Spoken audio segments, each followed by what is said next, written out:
ya tatu ya mwisho, ningependa kukukongratulate our CS.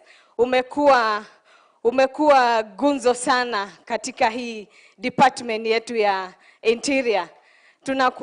Tunakushukuru kwa sababu tumeanza kwenda training.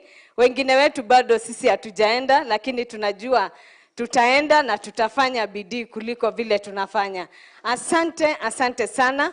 And I urge you, Bwana CS, peleka salamu zetu kwa President, umwambie tunampenda sana. Thank you very much.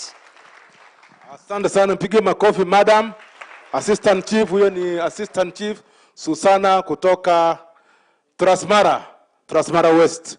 Basi tukiendelea hivyo, nataka pia kuwakumbusha wenye watakuja mbele kuongea, tafadhali tufupishe, tuwe brief. Yale mambo mwenzako ashasema usirudie tena.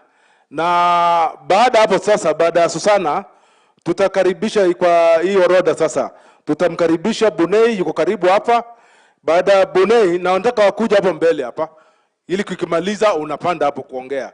Baada ya Bunei, tutamkaribisha sasa Chief ambaye ni Principal Chief kutoka Narok Central, kwa jina anaitwa Moses Dapash. Moses Dapash aje mbele, kisha afuatwe na Patrick Kimngeno Koskei. Hao ni machief, so wakuje mbele, alafu baada ya Bunei akija akimaliza itakuwa sasa chief.